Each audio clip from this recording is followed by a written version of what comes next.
الشاكرين والحمد لله رب العالمين. اللهم رب اشرح لي صدري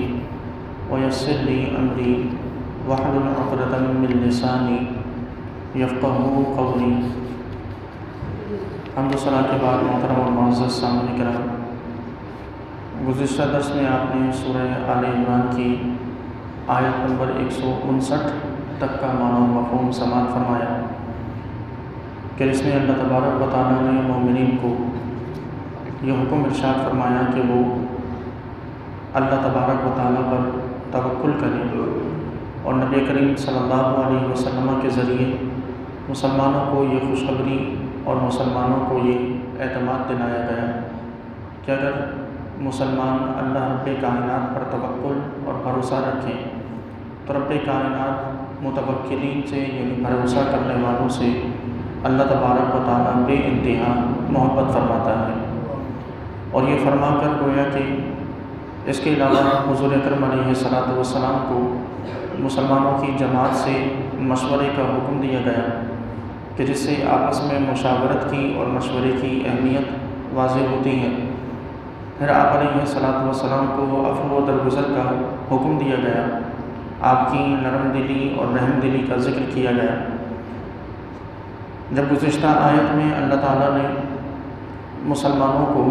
اور بالخصوص نبی کریم علیہ الصلوۃ والسلام کو یہ حکم دیا کہ جب آپ کسی کام کے کرنے کا ارادہ کریں تو اللہ پر بھروسہ رکھیں، اور اس ضمن میں حضور اکرم علیہ الصلوۃ والسلام کے ذریعے مسلمانوں کو یہ پیغام دیا،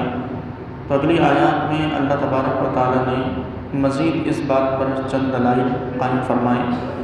مثلا ارشاد فرمایا آیت نمبر 160 میں کہ إِن يَنْصُرْكُمُ اللَّهُ فَلَا غَالِبَ لَكُمْ، کہ اگر اللہ تمہاری مدد کرے تو تم پر کوئی شخص غالب نہیں آ سکتا. وَإِن يَخْذُلْكُمْ، اور اگر رب تمہیں بے سہارا چھوڑ دے، فَمَنْ ذَا الَّذِي يَنْصُرُكُمْ مِنْ بَعْدِهِ، تو کون ہے کہ جو اللہ کے بعد تمہاری مدد کرے. وَعَلَى اللَّهِ فَلْيَتَوَكَّلِ الْمُؤْمِنُونَ، اور اللہ ہی وہ ذات ہے کہ جس پر مسلمانوں کو مومنوں کو بھروسہ اور توکل کرنا چاہیے. بات توکل کی جا رہی ہے تو توکل کے حوالے سے یہ ذہن کا بالکل کلیئر ہونا ضروری ہے کہ آخر توکل کیا چیز ہے اور یہ توکل کس طرح کیا جاتا ہے. ہمارے ہاں توکل سے مراد ایک عام غلط فہمی ہے، وہ یہ کہ توکل سے مراد یہ ہے کہ انسان کوئی بھی کام نہ کرے، کوئی محنت نہ کرے، بلکہ پورا کا پورا معاملہ اللہ رب کائنات پر چھوڑ کر بیٹھ جائے کہ اللہ تعالیٰ ہی تمام کاموں کا مالک ہے اور وہ ہر شخص کے کام کو سنوارے گا. یہ توکل نہیں ہے، یہ حماقت اور بے وقوفی کہلاتی ہے. توکل یہ ہے کہ اسباب کو، جتنے بھی کسی کام کے اسباب ہوں، ان تمام اسباب پر عمل کیا جائے، ان اسباب کو حاصل کیا جائے اور نتیجہ اللہ رب کائنات پر چھوڑ دیا جائے. بنی اسرائیل میں ایک شخص نے توکل کے حوالے سے جب اپنے پیغمبر کی کلام کو سنا اور توکل کی اہمیت کو سنا تو وہ اس شخص کو ایک مرتبہ اس گفتگو کے سننے کے بعد جنگل کا سفر اسے کرنا پڑا. تو اس نے راستے میں دیکھا کہ اس جنگل میں ایک شیر ہے جو بیمار ہے اور وہ اپنی جگہ پر پڑا ہوا ہے، اس میں اتنی ہمت اور طاقت نہیں کہ وہ اٹھ کر کسی دوسری جگہ پر جا کر اپنا شکار کر کے اپنا پیٹ بھر سکے. تو اس نے دیکھا کہ وہ شیر ایک جگہ پڑا ہوا ہے. اچانک کچھ بھیڑیے شکار کر کے لاتے ہیں اور وہ بھیڑیے اپنا شکار کیا ہوا جانور اس شیر کے قریب بیٹھ کر کھاتے ہیں اور بچا کچا وہیں چھوڑ کر چلے جاتے ہیں. وہ شیر آہستہ آہستہ اپنے جسم کو گھسیٹتا ہوا اس بچے ہوئے شکار کی طرف جاتا ہے اور جا کر وہ بچا کچا جو جانور ہوتا ہے اسے کھا کر اپنا پیٹ بھرتا ہے. تو وہ شخص اپنی بے وقوفی سے یہ سمجھ بیٹھا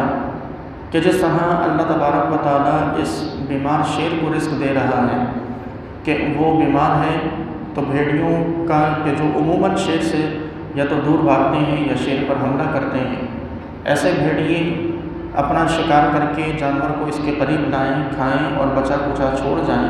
یہ اللہ تعالیٰ کی حکمت اور اس کے حکم سے ہے. تو وہ یہ سمجھ بیٹھا کہ جس طرح ایک بیمار شیر کو اس کی جگہ پر بیٹھے بٹھائے رزق دیا جا رہا ہے، اسی طرح مجھے بھی رزق ملے گا۔ اور وہ یہ سوچ کر جنگل میں اسی جگہ پر اس نے خیمہ گاڑا اور آگے سفر کینسل کیا اور وہیں پڑا رہا، نہ کوئی کام کرتا نہ کوئی محنت کرتا، بلکہ اس انتظار میں پڑا رہا کہ کوئی شخص آئے اور اللہ تبارک و تعالیٰ جس طرح شیر کو رزق دے رہا ہے اسی طرح اللہ تعالیٰ میرے لیے بھی رزق کا اہتمام کرے۔ کئی دن گزر گئے، بھوک کی وجہ سے اس کی حالت خراب ہونے لگی،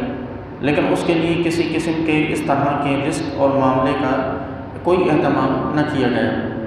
یہاں تک کہ ایک بزرگ کا وہاں سے گزر ہوا تو اس بزرگ نے اسے اٹھایا اور اٹھا کر اپنے کھانے میں شامل کیا اور پھر فرمایا کہ تو یہ مت سمجھنا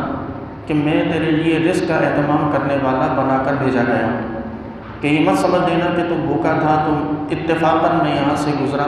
میں نے تجھے بھوکا دیکھا اور کھانا کھلا دیا، بلکہ مجھے اللہ تعالیٰ نے اس لیے بھیجا ہے تاکہ میں تجھے تیری اس بے وقوفی سے نجات دلاؤں، کہ جس بے وقوفی میں تو مبتلا ہے کہ تو نے شیر کو دیکھا تو یہ سمجھ لیا کہ میں بھی اسی طرح پڑا رہوں تو رزق مجھے بھی ملے گا، تو یہ نہ سمجھا کہ اللہ تعالیٰ نے جب تک جسم میں جان ہے انسان کو اور جانوروں کو محنت کا حکم دیا ہے۔ وہ شیر جب تک طاقتور تھا وہ شکار کر کے کھاتا رہا تو اللہ تعالیٰ اس کے شکار کے ذریعے اسے رزق دیتا۔ اب جب وہ شکار کی طاقت نہیں رکھتا تو اللہ تعالیٰ نے اب دوسروں کے شکار کیے ہوئے جانور میں اس کا رزق رکھا۔ تو تیرے جسم میں جب تک طاقت ہے تب تک تجھے اس بات کا حکم ہے کہ تو محنت کر اور محنت کر کے اپنا رزق کما، اور جب تیرے جسم کی طاقت ختم ہو جائے گی تو پھر اللہ تعالیٰ کوئی اور ذریعہ بنائے گا۔ تو یہ توکل ہرگز نہیں کہ ہم اسباب کو چھوڑ دیں، محنت چھوڑ دیں اور محض دعاؤں کے ذریعے اپنے کاموں کو کرنے کی کوشش کریں اور اللہ کی بارگاہ میں دعا کرتے رہیں کہ ہم تجھ پر توکل کرتے ہیں، ہمارا فلاں کام کروا دے، بلکہ توکل سے مراد یہ ہے کہ ہر وہ چیز اور ہر وہ کام کہ جس کو ہم کرنا چاہیں، سر انجام دینا چاہیں، اس کے لیے جتنی ضروری تیاری اور جتنے ضروری امور ہوں وہ سارے سر انجام دیے جائیں۔ اس کی مثال حضور کی سیرت سے واضح ہے کہ آپ صلی اللہ علیہ وسلم پر جب غزوہ خندق میں کے موقع پر مدینہ طیبہ پر حملہ کیا گیا تو حضور چاہتے تو دعا فرماتے، آپ صلی اللہ علیہ وسلم نے دعائیں بھی فرمائیں، لیکن اس سے پہلے آپ علیہ السلام نے مدینہ طیبہ کے گرد خندق کو کھودا۔ یہ ظاہری اسباب تھے کہ جن کے ذریعے اپنی حفاظت کی جانی ممکن تھی۔ تو نبی کریم علیہ السلام نے خندق کھدوائی، آپ علیہ السلام نے مسلمانوں کے جتنے بچے اور خواتین تھیں انہیں شہر کے اندر کے حصے میں بھیجا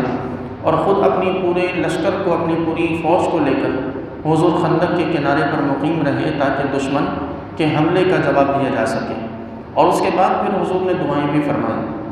لیکن اولاً نبی کریم علیہ السلام نے اسباب کو اختیار فرمایا،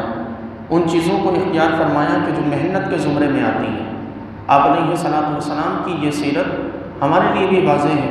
کہ ہم کسی بھی کام کو صرف دعاؤں سے کرنا چاہیں تو اللہ بڑا رحیم و کریم ہے، وہ چاہے تو صرف دعاؤں سے بھی کوئی کام کر دے، لیکن اس نے اس چیز کا نہ تو ذمہ لے رکھا ہے کہ ہم جو بھی دعا کریں وہ کام ہو جائے، لیکن اس نے اس بات کا ذمہ ضرور لے رکھا ہے کہ وہ کسی کی محنت کو ضائع نہیں فرماتا۔ انسان جو بھی محنت کرے اللہ تبارک و تعالیٰ اس کی محنت کو ضرور رب کائنات محنت کا ثمر اور پھل اسے عطا کرتا ہے۔ ہم محنت نہ کریں، رب سے صرف دعا کرتے رہیں، ہم محنت نہ کریں، صرف آرزو، امید اور خواہشیں پالتے رہیں، ہم علاج نہ کروائیں، صرف دعا کے ذریعے اللہ سے بیماری کی شفا مانگتے رہیں، تو یہ وہ چیزیں ہیں کہ جو توکل کے زمرے میں نہیں آتی۔ توکل یہی ہے کہ تمام تر اسباب کو اختیار کیا جائے، نتیجے کی فکر چھوڑ دی جائے۔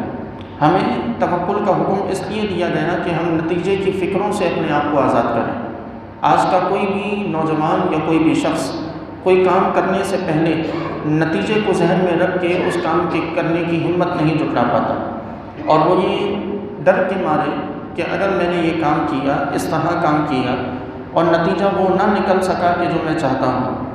تو میری ساری محنت ضائع ہو جائے گی، یہ سوچ کر وہ محنت کی جانب اپنا پہلا قدم بھی نہیں بڑھاتا۔ اللہ تعالیٰ نے نتیجے کی اس فکر سے ہمیں آزاد کرنا چاہا اور فرمایا کہ محنت تمہارا کام ہے اور تمہارے کاموں کو بنانا یہ مجھ رب کا کام ہے، تم اپنے حصے کا کام کرو، نتیجہ تمہارے ہاتھ میں نہیں ہے۔ تمہارے ہاتھ میں جو کچھ ہے تم وہ کام کرو، اور پھر اس کے بعد نتیجے کی امید اور نتیجے کا تمام تر معاملہ یہ ہم پر چھوڑ دو، ہم تمہارے لیے جو کچھ بہتر ہوگا وہ تمہارے لیے ظاہر کر دیں گے۔ تو اس لیے یہ بھی واضح ہے کہ انسان جب محنت کرے تو لازمی نہیں ہے کہ جس کام کے لیے اور جس چیز کے لیے جیسی اس نے محنت کی تھی رزلٹ اس کا اتنا ہی اچھا یا اتنا ہی بہتر ہو، بلکہ بسا اوقات ایسا ہوتا ہے کہ انسان محنت کرتا ہے، محنت کرتے کرتے نتیجہ وہ آخر میں وہ نہیں نکل پاتا کہ جو اس نے سوچا ہوتا ہے۔ لیکن یہاں یہ بھی یاد رکھیں کہ پھر ایسا نتیجہ کہ جو انسان کی مرضی کے مطابق نہ ہو، پھر اس نتیجے سے اللہ تعالیٰ مزید کئی راہیں اس کے لیے کھولتا ہے۔ جیسا کہ مثال کے طور پر کوئی سائنسدان کسی چیز میں تحقیق کرے اور اپنی تحقیق سے وہ کوئی ایجاد کرے اور اس کی ایجاد میں غلطی ہو جائے، تو یہ غلطی بھی اس سائنسدان کو بہت کچھ سکھاتی ہے کہ وہ اپنی چیز میں مزید جب محنت کرتا ہے تو ان ساری غلطیوں کو کہ جو اس نے پیچھے کی تھی ان تمام غلطیوں کو صرف نظر کرتا ہے، ان سے بچتا ہے، اور پھر یوں جا کر چیز پہلے سے بہتر حالت میں بنائی جاتی ہے یا پیدا کی جاتی ہے۔ تو یہی وہ چیز ہے کہ جو رب کائنات نے ہمیں یہاں اس آیت مبارکہ میں سکھائی کہ تمہارا کام صرف اللہ پر بھروسہ کرنا نتیجے کے حوالے سے ہے۔ اور یہ جو آیت مبارکہ میں فرمایا کہ ینصرکم اللہ، کہ اگر اللہ تمہاری مدد کرے فلا غالب لکم، تو کوئی ایسا نہیں کہ جو تم پر غالب آ سکے۔ اس آیت مبارکہ کو ذہن میں رکھ کر اپنی موجودہ محنتوں کو سامنے لائیں اور پھر دیکھیں کہ ہماری کوئی بھی محنت ہو وہ ضائع اگر نہیں جاتی تو صرف اس وجہ سے نہیں جاتی کہ رب کی مدد ہمارے ساتھ شامل ہو جاتی ہے۔ اور ہم کسی کام میں برسوں لگا دیں، برس لگانے کے بعد بھی کوئی کام نہیں بن پاتا تو اس کی وجہ یہی ہوتی ہے کہ رب ہمیں بے سہارا اور مددگار چھوڑ دیتا ہے۔ تو جب اللہ تعالیٰ بے سہارا اور بے مددگار رب کائنات چھوڑ دے تو پھر دنیا میں اور کون شخص ہے کہ جو رب کے بعد ہماری مدد کر سکے؟ اللہ تعالیٰ نے یہاں یہی فرمایا کہ ینصرکم اللہ فلا غالب لکم، اگر اللہ تمہاری مدد کرے تو کون ہے جو تم پر غالب آئے؟ کوئی غالب نہیں آ سکتا۔ وَإِن يَخْذُلْكُمْ، اور اگر وہ تمہیں بے سہارا بے یار و مددگار چھوڑ دے، فَمَنْ ذَا الَّذِي يَنصُرُكُم مِّن بَعْدِهِ، تو کون ہے وہ کہ جو اللہ کے بعد تمہاری مدد کرے؟ وَعَلَى اللَّهِ فَلْيَتَوَكَّلِ الْمُؤْمِنُونَ، اور اللہ تعالیٰ پر ہی مسلمانوں کو بھروسہ کرنا چاہیے۔ موجودہ حالات کی ضمن میں بھی اس آیت مبارکہ کو دیکھیں تو بالکل حالات واضح ہیں، اور یہ آیت مبارکہ بالکل ہمارے لیے ایک روشن دلیل ہے کہ ہم آج کے دور میں بھی اسباب کو چھوڑ دیں اور اپنے حالات کے بدلنے کی دعائیں اللہ سے کرتے رہیں کہ پروردگار ہم پر رحم فرما، پروردگار جن مشکلات میں ہیں ان سے نکال دے۔ ہم وہ اسباب اختیار ہی نہ کریں کہ جن کو اختیار کرنے کا حکم اللہ نے دیا، تو کیسے ممکن ہے کہ ہمارے حالات یا ہماری تقدیر بدل جائے؟ آج وطن عزیز کی جو صورتحال ہے، یہ صورتحال سے ہر شخص پریشان ہے، لیکن اس پریشانی سے صرف دعاؤں کے ذریعے نہیں نکلا جا سکتا کہ ہم مسجدوں میں بیٹھ کر نوافل کی ادائیگی شروع کر دیں، دعائیں کرتے رہیں۔ صرف دعاؤں سے یہ چیزیں ان مشکلات سے نہیں نکلا جاتا جب تک کہ وہ اسباب نہ اختیار کر لیں کہ جن اسباب کو اللہ نے اختیار کرنے کا حکم دیا۔ اللہ تعالیٰ نے کوئی منزل رکھی ہے تو اس کا راستہ رب کائنات نے خود قرآن میں بتایا ہے۔ کئی منازل ایسی ہیں کہ جن کو ہم پانا ضرور چاہتے ہیں لیکن اسباب اختیار نہیں کرتے۔ مثلا آج کون ایسا پاکستانی ہوگا جو یہ نہ چاہتا ہو کہ ملک میں عدل و انصاف ہو جائے؟ کون ایسا ہوگا کہ جو یہ نہ چاہتا ہو کہ ملک میں امن و امان ہو؟ لیکن کوئی بھی شخص وہ اسباب اختیار نہیں کرنا چاہتا۔ مثلا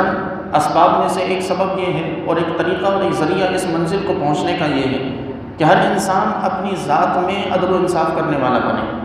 تو ہم میں سے کون شخص ہے کہ جو اپنی ذات میں انصاف کا پیکر ہو، جس کو اگر دو لوگوں پر فیصلے کا اختیار دیا جائے تو وہ انصاف سے فیصلہ کرے، جو اپنے گھر والوں میں، اپنی اولاد میں، اپنے رشتہ داروں میں انصاف رکھتا ہو۔ ہم میں سے ہر شخص امن و امان چاہتا ہے، ہم میں سے ہر شخص چاہتا ہے کہ ملک سے کرپشن، بددیانتی، خیانت ختم ہو جائے، لیکن ہم میں سے ہر ایک شخص میں خود کرپشن اور خود خیانت پائی جاتی ہے۔ اسباب کو اختیار کرنے کا حکم دیا گیا کہ تم اپنی ذات میں خیانت سے پاک ہو جاؤ، لیکن ہم ان اسباب کو اختیار نہیں کرتے۔ تو جب تک ان اسباب کو اختیار نہ کریں گے تب تک دعاؤں سے ملک کی تقدیر نہیں بدل سکتی، نہ قوم کھڑی ہو سکتی ہے، نہ ہم ان مشکلات سے نکل سکتے ہیں۔ تو اس لیے سب سے پہلے اسباب کو اختیار کریں۔ اسباب یہی ہیں کہ خود بھی عدل و انصاف کے پیکر بنیں، خود بھی اعلیٰ اخلاق کے حامل بنیں، اپنے معاشرے میں جو لوگ ہماری تربیت ہم سے تربیت پاتے ہیں ان کو بھی وہی اخلاق اور وہی کردار اور وہی عدل و انصاف کا پیکر بنائیں، کیونکہ آج ہماری جو حالت ہے اور ہم جن حالات میں ہیں یہ وہ حالات ہیں کہ جن میں اللہ نے ہمیں بے یار و مددگار چھوڑ رکھا ہے، اور اسی وجہ سے دنیا کی کوئی طاقت اللہ کے بعد ہمیں ہماری کسی بھی طور پر نہ تو مدد کر سکتی ہے اور نہ ان حالات سے ہمیں نکال سکتی ہے۔ ہم بھیک ضرور لے سکتے ہیں، ہمیں دنیا اپنے زکوٰۃ و صدقے کے مال ضرور دے سکتی ہے، لیکن کبھی بھی ہم اپنے قدموں پر نہیں کھڑے ہو سکتے جب تک کہ ہم خود غیرت مند بن کر اب ان اسباب کو نہ اختیار کر لیں کہ جو اسباب اختیار کرنے کا رب نے حکم دیا، جب تک ہم خود اپنے زیر تربیت لوگوں کی تربیت اس نہج پہ نہ کر لیں کہ جس نہج پر حضور نے صحابہ کرام کی تربیت کی تھی۔ آج ریاست مدینہ ہم ضرور چاہتے ہیں، لیکن ہم یہ بھول جاتے ہیں کہ نبی کریم علیہ السلام کے بعد ریاست مدینہ جن لوگوں نے بنائی اور سنبھالی وہ ابو بکر صدیق رضی اللہ تعالیٰ عنہ، عمر فاروق رضی اللہ تعالیٰ عنہ، عثمان و علی رضی اللہ تعالیٰ عنہما، یہ وہ ہستیاں تھیں کہ جن کو ریاست مدینہ سنبھالنے کے لیے حضور نے تربیت دی تھی۔ حضور کی تربیت ہی کا فیضان تھا کہ سیدنا ابو بکر سے لے کے وہ تمام تر ادوار اور وہ تمام تر حکمران کے جو حضور کی سنتوں کے مطابق حکمرانی کرتے رہے، یہ اس تمام حضور کی تربیت کا فیضان تھا۔ تو ہم میں سے ہر شخص جانتا ہے کہ ہم نے مرکب کے زمین میں دفن ہو جانا ہے اور آئندہ ادوار ہماری نسلوں کے، ہمارے بچوں کے ہیں، تو ہم میں سے ہر شخص کو تو چاہیے کہ اپنے قوم کے مستقبل کے لیے اپنے بچوں کو آج سے تیار کریں۔ لیکن حضور نے یہ کام کیا، آپ کی بچوں پر شفقت ہمیں نظر آتی ہے، یہ نہ سمجھ پائے کہ اس شفقت کی وجہ کیا تھی۔ آپ علیہ السلام حضرت اسامہ بن زید کو بڑا محبوب رکھا کرتے تھے، بڑے پسندیدہ حضور کے صحابی تھے۔ یہ وہی صحابی تھے کہ جو حضور نبی کریم علیہ السلام کے وصال کے وقت آپ علیہ السلام کی طرف سے کسی مہم جوئی کے لیے بطور سپہ سالار لشکر بنا کر بھیجے گئے۔ آپ نبی کریم علیہ السلام حضرت عبداللہ ابن عباس رضی اللہ تعالیٰ عنہ سے بڑی محبت کرتے تھے۔ یہ کم سن بچے تھے حضور کے زمانے میں، لیکن یہ وہی صحابی ہیں کہ جنہیں آج قرآن کے مفسرین کا امام کہا جاتا ہے۔ یہ قوم کا مستقبل تھا کہ جسے حضور نے اپنی محبت سے تیار کیا تھا، لیکن آج ہم ان چیزوں سے صرف نظر کیے ہوئے بس صرف دعاؤں سے ہم اپنی تقدیریں بدلنا چاہتے ہیں، تو صرف دعاؤں سے کسی بھی قوم کی تقدیر نہیں بدلا کرتی، اس کے لیے کام کرنا پڑتا ہے، اس کے لیے محنتیں کرنی پڑتی ہیں، اس کے لیے خود باعمل بن کر اپنی زیر تربیت افراد کو، اپنی نسلوں کو، اپنے بچوں کو اعلیٰ کردار والا بنانا پڑتا ہے۔ اور جب نسلیں کردار والی ہوں تو 10-20 سال مشکل میں ضرور گزرتے ہیں، لیکن اس کے بعد جب قوم کا مستقبل ان بچوں کے ہاتھوں میں آتا ہے کہ جن کی تربیت اعلیٰ اخلاق کے حامل والدین اور اساتذہ نے کی ہو، تو پھر وہ قوم کا مستقبل وہاں سے سنورنا اور بدلنا شروع ہوتا ہے۔ تو رب کائنات نے یہاں یہی فرمایا کہ اللہ کے بعد اور کوئی شخص نہیں کہ جو تمہاری مدد کر سکے۔ پھر آگے فرمایا کہ وما کان لنبی ان یغل، نبی کے لیے نبی کی شان نہیں ہے کہ وہ خیانت کریں، ومن یغل یأتی بما غل یوم القیامہ، اور جو کوئی شخص بھی خیانت کرے وہ خیانت کی ہوئی چیز کو قیامت کے دن اپنے ساتھ لے کر آئے گا۔ ثم توفی کل نفس ما کسبت، پھر ہر نفس کو جو کچھ اس نے کیا اس کے ہر عمل کا پورا پورا بدلہ دیا جائے گا۔ وہم لا یظلمون، اور ان پر ظلم نہیں کیا جائے گا۔ افمن اتبع رضوان اللہ کمن باء بسخط من اللہ، تو کیا وہ شخص کہ جس نے اللہ کی رضا کی پیروی کی ہو وہ اس کے برابر ہو سکتا ہے کہ جس نے اللہ کو ناراض کیا ہو؟ ومأواہ جہنم، اور جس کا ٹھکانہ جہنم ہو، وبئس المصیر، اور کیا ہی برا ٹھکانہ ہے۔ اس آیت مبارکہ میں اللہ تبارک و تعالیٰ نے نبی کریم علیہ السلام اور دیگر انبیاء کی امانت داری اور ان کے باعمل ہونے کا اللہ تبارک و تعالیٰ نے یہاں اظہار فرمایا۔ ایک غزوے کے موقع پر نبی کریم علیہ السلام کے مال غنیمت میں سے، مسلمانوں کے مال غنیمت میں سے ایک چادر غائب ہوئی، تو کسی کہنے والے نے یہ کہہ دیا کہ شاید نبی کریم علیہ السلام نے وہ چادر لے لی ہو تو حضور سے پوچھ لیا جائے۔ رب کائنات نے اس پر یہ آیت نازل فرما دی کہ حضور کی ذات تو وہ ذات ہے کہ جنہوں نے اعلان نبوت سے پہلے 40 سال تم ہی لوگوں میں گزارے، اور تم لوگ ایمان لانے سے پہلے بھی انہیں صادق اور امین کہتے تھے، تو اب یہ کیسے ممکن ہے کہ ایک چھوٹی سی چادر کے پیچھے نبی خیانت کر جائیں؟ تو یہ واضح فرمایا گیا کہ نبی خیانت سے پاک ہوتے ہیں، یہ کبھی خیانت نہیں کرتے، اور فرمایا کہ جس نے بھی خیانت کی ہے وہ قیامت کے دن خیانت کی ہوئی چیز کو اپنے ساتھ لے کر آئے گا۔ حضور نبی کریم علیہ الصلوۃ والسلام نے ایک مرتبہ اپنے صحابہ کرام کو خیانت کے حوالے سے آپ علیہ الصلوۃ والسلام نے واعظ و نصیحت فرمائی۔ اس واعظ و نصیحت کے بعد ایک شخص نبی کریم علیہ الصلوۃ والسلام کی بارگاہ میں جوتوں کا جو تسمہ ہوتا ہے کہ جس سے جوتے باندھے جاتے تھے اس زمانے میں، وہ حضور کی بارگاہ میں لے آئے۔ عرض کی یا رسول اللہ صلی اللہ علیہ وسلم، مجھے یہ تسمہ خیبر کے مقام پر ملا تھا اور اسے میں نے اپنے پاس رکھ لیا تھا۔ حضور نے فرمایا کہ یہ تسمہ بھی آگ ہے، اگر یہ آج اسے تم نہ دیتے تو کل بروز قیامت تمہیں جہنم کی آگ کے جوتے پہنا کر ان میں یہ تسمہ آگ کا لگایا جاتا۔ یہ صحابہ کی امانت داری بھی ہے کہ حضور کے واعظ و نصیحت سے اگر ان سے کوئی خطا ہو بھی جاتی تو وہ حضور کی بارگاہ میں خود کو پیش کر دیا کرتے تھے۔ پھر اسی طرح آپ علیہ الصلوۃ والسلام کے صحابہ کرام میں سے ایک شخص کو غزوہ خیبر کے موقع پر ایک شخص نے نبی کریم علیہ الصلوۃ والسلام کے پاس جو مال غنیمت لایا گیا،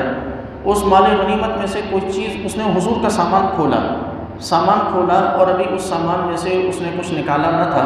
کہ اچانک کہیں سے تیر آیا، اسے لگا اور وہ وہیں فوت ہو گیا۔ صحابہ کرام نے حضور کی بارگاہ میں عرض کی یا رسول اللہ، اسے شہادت مبارک ہو۔ حضور نے فرمایا کہ نہیں، یہ شہید نہیں ہے۔ دور میں ایک صحابی کو غالباً حضرت سیدنا سعد بن ابی وقاص رضی اللہ تعالیٰ عنہ یا حضرت ابو موسیٰ اشعری رضی اللہ تعالیٰ عنہ کا واقعہ ہے کہ انہیں کسی صوبے کا گورنر بنایا گیا اور ان کے بارے میں یہ شکایت موصول ہوئی کہ یہ لوگوں سے تحفے قبول کرتے ہیں اور لوگوں سے بڑے بڑے قیمتی تحفے لیتے ہیں۔ تو یہ جب انہیں بلوایا گیا اور یہ حضرت عمر رضی اللہ تعالیٰ عنہ کے دربار میں حاضر ہوئے، حضرت عمر رضی اللہ تعالیٰ عنہ نے ان سے سوال کیا کہ آپ جو لوگوں سے تحفے لیتے ہیں ان کا کیا کرتے ہیں؟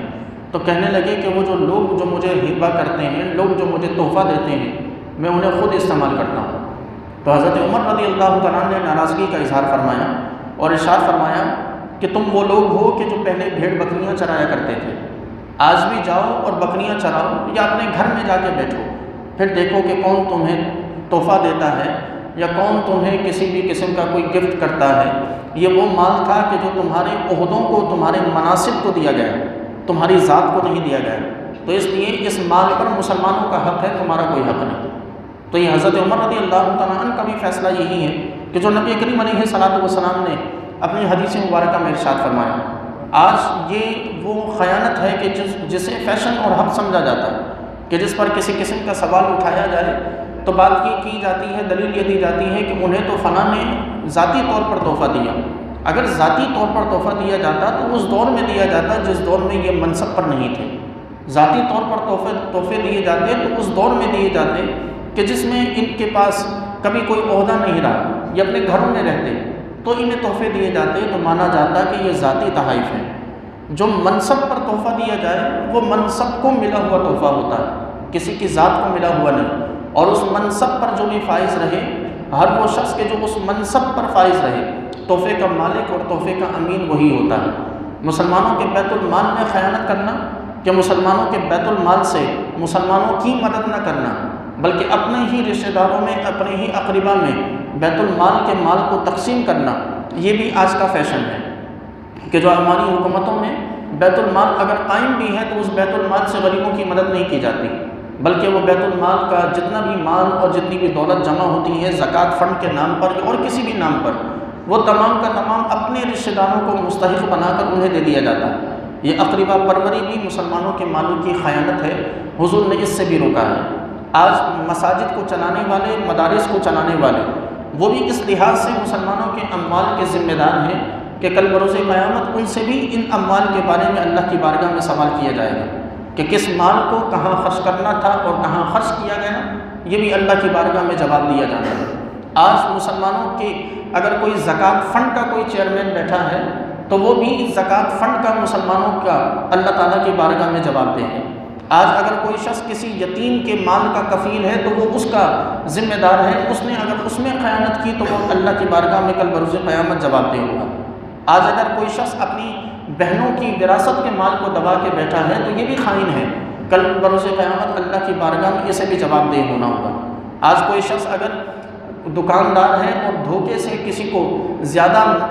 قیمت میں اپنا غلط مال بیچ بیٹھا ہے تو یہ بھی خائن ہے، یہ بھی اللہ کی بارگاہ میں کل بروز قیامت جواب دہ ہوگا۔ تو وہ دنیا کی کون سی ایسی خیانت کی قسم ہے جو آج ہمارے معاشرے میں نہیں پائی جاتی، اور پھر بھی ہم کہیں کہ رب ہم پر رحم کیوں نہیں فرماتا، یا ہم پر اللہ کا عذاب کیوں آتا ہے، یا یہ زلزلے اور اس قسم کے عذابات میں ہم کیوں مبتلا ہوتے ہیں۔ تو کیوں مبتلا نہ ہو کہ کوئی کسر نہیں چھوڑی ہے ہم نے ان عذابات کو دعوت دینے کی، ہم نے خود ان چیزوں کو، ان آفات کو دعوت دے رکھی ہے کہ ہم حاضر ہیں، آؤ اور ہم پر ٹوٹ پڑو۔ ہم نے رب کی رحمت کو دعوت ہی نہیں دی، اور رب کی رحمت کو دعوت توبہ کے ذریعے دی جاتی ہے۔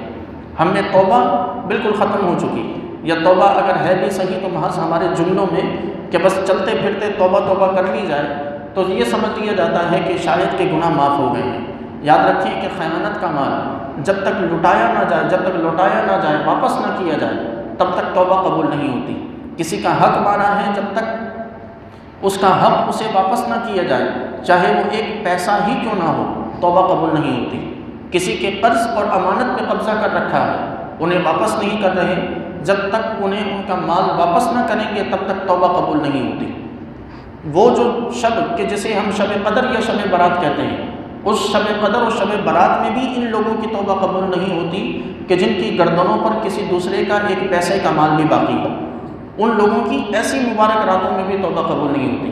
تو ہمارے لیے تو کتنا بڑا یہ مقام ہے، مقام عبرت اور مقام فکر ہے کہ اللہ نے اگر ہمیں ہمارے گھروں کا بڑا بنایا ہے تو اس کے پیچھے بہت کچھ ہے۔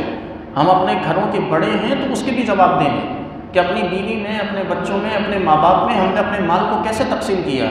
کسی کا حق مار کر کسی دوسرے کو تو نہیں دیا، ہم نے کسی کی حق تلفی تو نہیں کی، کسی کی ضرورت کو ہم نے اگنور کر کے کسی دوسرے کی ہم نے خواہش کو پورا تو نہیں کیا۔ یہ تمام تر وہ خیانتیں ہیں کہ جو ہم نے کل بروز قیامت اللہ کی بارگاہ میں جس کا جواب دہ ہونا ہوگا۔ تو اس لیے رب کے اس فرمان کو ہمیں واضح طور پر یاد رکھنا چاہیے کہ وَمَن يَغْلُلْ يَأْتِ بِمَا غَلَّ يَوْمَ الْقِيَامَةِ، کہ جس شخص نے بھی خیانت کی، رب نے یہ نہیں فرمایا کہ کس میں خیانت کی، مطلقاً فرما دیا کہ جس نے کسی بھی چیز میں خیانت کی تو یہ قیامت کے دن اپنے خیانت کیے ہوئے مال کو لے کر آئے گا۔ حضور نبی کریم علیہ الصلوۃ والسلام نے ارشاد فرمایا کہ کل بروز قیامت میری امت کا ایک شخص ایسا ہوگا کہ میری امت کا ایک شخص عذاب میں مبتلا کیا جا رہا ہوگا اور اس کی گردن پر اونٹ بڑبڑا رہا ہوگا۔ وہ شخص مجھ سے کہے گا یا رسول اللہ میری مدد کیجیے، میں اس سے فرما دوں گا کہ میرے پاس تیری مدد کے لیے کچھ بھی نہیں ہے۔ تو عرض کرے گا یا رسول اللہ کیا وجہ ہے؟ حضور نے ارشاد فرمایا کہ میں اس سے کہوں گا کہ جو اونٹ جو تو نے دوسرے کا اونٹ قبضہ کیا ہوا ہے، جب تک یہ تیری گردن پر ہے میں تیری مدد نہیں کر سکتا۔ اور پھر حضور نے فرمایا کہ ایک اور شخص ہوگا جو عذاب میں مبتلا کیا جا رہا ہوگا،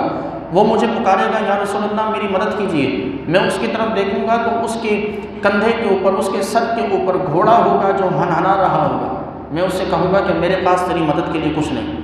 پھر ایک اور شخص مجھے پکارے گا یا رسول اللہ میری مدد کیجیے، اس کی طرف دیکھوں گا تو اس کے سر پر بکری بیٹھی ممیا رہی ہوگی، میں اس سے کہوں گا کہ میرے پاس تیری مدد کے لیے بھی کچھ نہیں۔ اور شخص ہوگا جو مجھ سے کہے گا یا رسول اللہ میری مدد کیجیے، اس کے سر پر ممولا بیٹھا ہوگا، بھیڑ کا بچہ بیٹھا ہوگا، اور میں اس سے کہوں گا کہ تیرے سر پر تیری مدد کے لیے بھی میرے پاس کچھ نہیں۔ یہ وہ خیانت ہیں کہ جو کل بروز قیامت مسلمانوں کے سروں پر لادی جائیں گی، اور یہ علامت بنے گی پورے کے پورے میدان محشر میں کہ یہ بندہ خائن تھا۔ اور ایسا بھی نہیں کہ کل بروز قیامت یہ چیزیں چھپا دی جائیں، سر پر بیٹھنے کا مطلب یہ ہے کہ دور سے نظر آئے کہ یہ شخص خائن ہے، اور یہ علامت ہوگی۔ آج دنیا میں جتنا چھپ کے خیانتیں کر جائیں، دنیا میں جتنا چھپ کے لوگوں کے مال پر قبضہ کر جائیں یا لوگوں کے حق مار جائیں، کل بروز قیامت یہ سارا کا سارا مال اپنی اصل شکل میں ہمارے سروں پر سوار کر دیا جائے گا، تاکہ پوری کی پوری عوام کو، حضرت آدم سے لے کے قیامت تک آنے والے ہر انسان کو یہ بات پتہ چلے کہ یہ خائن ہے، یہ خیانت کرنے والا شخص ہے۔ تو اس لیے اللہ تعالیٰ نے فرمایا کہ ثم توفیٰ کل نفس ما کسبت، پھر ہر شخص کو جو کچھ اس نے دنیا میں کیا اس کا پورا پورا اجر دیا جائے گا، وہم لا یظلمون، اور لوگوں پر ظلم نہیں کیا جائے گا۔ پھر فرمایا کہ وہ لوگ کہ جو محض دعاؤں سے تقدیریں بدلنا چاہتے ہیں، اللہ کو راضی کرنا چاہتے ہیں، اللہ نے ارشاد فرمایا کہ افمن اتبع رضوان اللہ، کہ جو شخص کہ جس نے اللہ کی رضا کی پیروی کی ہو، بھلا وہ اس کے برابر کیسے ہو سکتا ہے کہ جس نے اللہ کو ناراض کیا ہو؟ یعنی ایک وہ متقی و پرہیزگار اور با اخلاق و با کردار شخص ہے کہ جو اللہ کی رحمتوں میں کھیل رہا ہے، اور دوسرا وہ شخص ہے کہ جو بد کردار اور بد اخلاق ہے۔ یہ دونوں برابر کیسے ہو سکتے ہیں کہ یہ بد اخلاق و بد کردار شخص یہ سوال کرے اللہ سے کہ مجھ پر بھی ویسی رحمت کر دے جیسی فلاں پر ہوتی ہے؟ ان دونوں پر رحمت ایک سی ہو ہی نہیں سکتی کہ یہ اللہ کی رضا کی پیروی کرتا ہے اور یہ دوسرا شخص اللہ کی ناراضگی کا مستحق ٹھہرا ہے۔ فرمایا کہ یہ کبھی برابر نہیں ہو سکتے۔ وَمَأْوَاهُ جَهَنَّمُ، اور جس نے اللہ کی ناراضگی کو حاصل کیا ہے اس کا ٹھکانہ تو رحمت ہے ہی نہیں، اس کا ٹھکانہ تو جہنم ہے۔ وَبِئْسَ الْمَصِيرُ، اور کیا ہی برا ٹھکانہ ہے۔ ہم درجات عند اللہ، اور وہ جو با اخلاق اور با کردار لوگ تھے، ہم درجات عند اللہ، یہ اللہ کے ہاں بڑے درجوں والے ہیں۔ واللہ بصیر بما یعملون، اور اللہ تبارک و تعالیٰ ان کے کاموں کو خوب دیکھنے والا ہے۔ تو یہ آیت مبارکہ آج کے اس درس میں جتنی بھی آیت مبارکہ پیش کی گئیں، ان کا اگر خلاصہ نکالیں تو ان تمام آیات کا خلاصہ صرف اتنا ہے کہ اگر ہم اپنی تقدیر بدلنا چاہتے ہیں تو با اخلاق با کردار بننا ضروری ہے۔ جب تک ہماری زبانیں دوسروں کی غیبت سے آلودہ رہیں گی، جب تک ہماری زبانیں دوسروں کو تکلیف دینے میں مبتلا رہیں گی، جب تک ہماری نظریں بد کرداری اور بد نظری میں مبتلا رہیں گی، ہماری زبانیں گالم گلوچ اور گانوں کی عادی رہیں گی، ہمارے کان گانوں کو پسند کریں تلاوت قرآن کے مقابلے میں، ہمارے قدم مسجدوں میں آنے کے بجائے فحاشی کے اڈوں پہ جانا پسند کریں، ہمارے ہاتھ حلال کے بجائے حرام کو چھونا پسند کریں، تو تب تک ہماری کسی بھی طور پر کبھی بھی دنیا میں ہم مر کھپ جائیں تقدیر نہیں بدل سکتی، ہمارے احوال نہیں سنور سکتے، نہیں سدھر سکتے۔ آج ہم ہر چیز کا قصوروار اپنے حکمرانوں کو ٹھہرائیں تو یہ بھی غلط ہے کہ ہم اپنی ذات میں خود کتنے باعمل ہیں، ہم اپنی ذات میں خود کتنے با اخلاق ہیں، ہم اپنی ذات میں خود کتنے عفو و درگزر کے پیکر ہیں، ہم خود کتنے برداشت کے حامل ہیں، ہم میں خود کتنا صبر و تحمل ہے۔ کوئی ہمیں اگر گالی دے کر چلا جائے تو ہم میں کتنی برداشت ہے کہ ہم دوسروں سے یہ امید رکھیں کہ وہ ہماری بات کو برداشت کریں۔ کوئی ہماری غیبت کر جائے، کوئی ہماری چغلی کر جائے، ہماری شکایت کر جائے تو ہم میں کتنی برداشت ہے کہ ہم اس چیز کو پی کر اللہ کے حوالے تمام معاملہ کر دیں۔ جب ہم میں یہ چیز نہیں ہے، ہم میں یہ بات نہیں ہے، تو ہم ایسا حکمران رب سے مانگیں تو یہ پھر وہی بات ہوگی کہ محنت کچھ نہ کیا جائے اور نتیجہ بہت اچھا مانگا جائے۔ تو اس لیے حکمران بنائے جاتے ہیں، حکمران ایسا نہیں کہ کسی دوسری قوم سے آتے ہوں، حکمران اسی قوم سے اٹھائے جاتے ہیں، حکمران اسی قوم سے بنائے جاتے ہیں۔ جب قوم ساری کی ساری بگڑی ہوئی ہوگی تو جو سب سے بڑا بگڑا ہوا ہوگا وہ حاکم بنے گا، یہ یاد رکھیں۔ اور جب ساری کی ساری قوم سنوری ہوئی، سدھری ہوئی، با اخلاق ہوگی تو ان میں جو سب سے بڑا با اخلاق ہوگا وہ حاکم بنے گا۔ آپ صحابہ کرام کو دیکھیں، صحابہ کرام با اخلاق تھے تو حضرت ابوبکر صدیق حکمران کے طور پر انہیں نصیب ہوئی، صحابہ کرام با کردار تھے تو سیدنا عمر فاروق رضی اللہ تعالیٰ عنہ انہیں حکمران کے طور پر نصیب ہوئے، صحابہ کرام با اخلاق و با کردار با عمل تھے تو حضرت عثمان، حضرت علی رضی اللہ تعالیٰ عنہ، حضرت امیر معاویہ نصیب ہوئے۔ اور پھر جب آگے چل کر مسلمانوں میں شراب نوشی فحاشی پھیلنے لگی تو اسی قوم کا بگڑا ہوا شخص یزید ان پر مسلط کر دیا گیا۔ تو یہ واضح مثال ہمارے سامنے ہے کہ جب قوم بگڑتی ہے تو بگڑا ہوا شخص ہی جو سب سے زیادہ بگڑا ہوا ہوتا ہے وہی ان کا حاکم بنتا ہے۔ جو قوم سنوری ہوئی ہوتی ہے تو جو سب سے زیادہ سنورا ہوا شخص ہوتا ہے وہی ان کا حاکم بنتا ہے۔ تو اگر ہم چاہیں کہ ہم میں سے حاکم بنے اور اچھا بنے تو اس لیے خود کو اس کے لیے اچھا کرنے کی ضرورت ہے۔ اور خود کا تو وقت گزر چکا، تو اب اگر اپنی قوم کا مستقبل چاہتے ہیں تو اپنی نسلوں کی بہترین نبی کریم علیہ السلام کی شریعت اور حضور کی تعلیمات کے مطابق ان کی بہترین تربیت کرنے کی ضرورت ہے کہ انہی نسلوں نے آگے چل کے قوم بننا ہے اور اسی قوم میں سے آگے چل کر حکمران بنائے جانے ہیں۔ خالق کائنات سے دعا ہے کہ پروردگار ہم سب کو عمل کی توفیق مرحمت فرمائے۔ وما علیہ